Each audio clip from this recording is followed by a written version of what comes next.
Assalamualaikum warahmatullahi wabarakatuh. Pada kesempatan kali ini, saya dan anggota kelompok saya akan mempresentasikan hasil kerja kelompok kami dengan judul Update Port menggunakan Kali Linux untuk memenuhi tugas dari mata kuliah keamanan jaringan.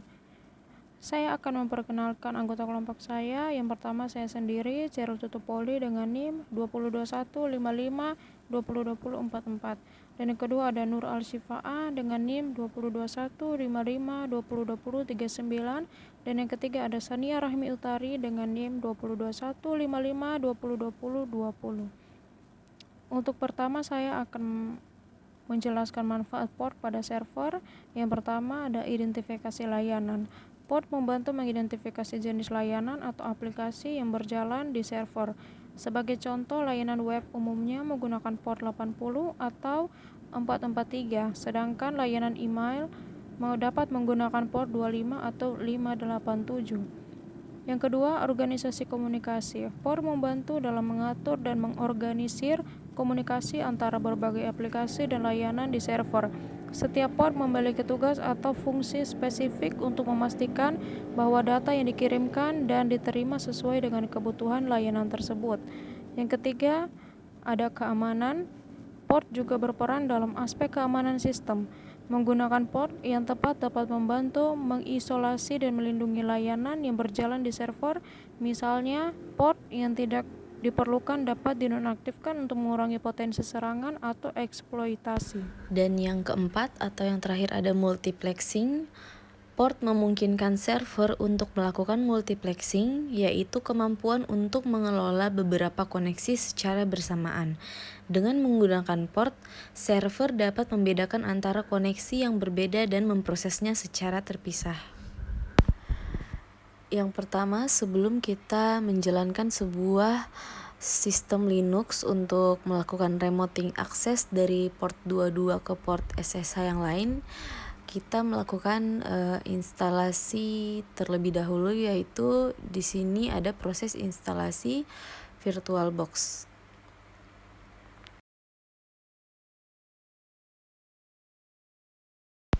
Setelah proses instalasi VirtualBox selesai, kita buka VirtualBox-nya, kemudian klik New dan beri nama filenya, lalu di ISO image kita masukkan file sistem Linux-nya yang sudah di-download sebelumnya.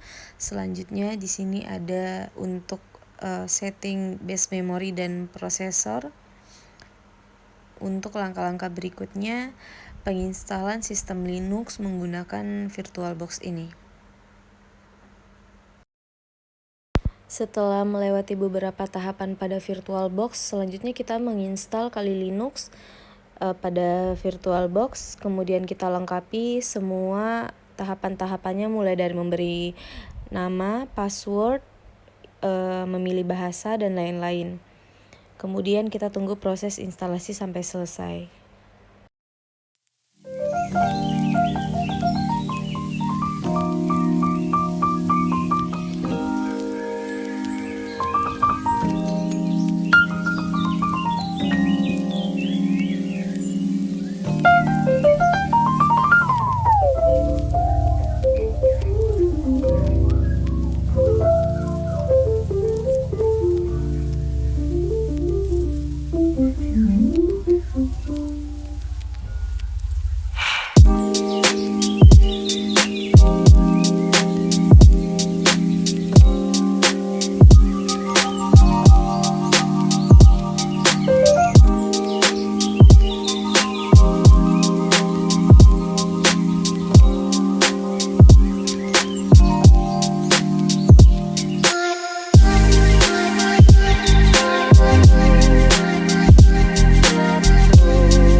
sekian dari presentasi kelompok kami. Jika ada salah-salah kata atau kesalahan dalam penyampaian materi, kami mohon maaf. Wassalamualaikum warahmatullahi wabarakatuh.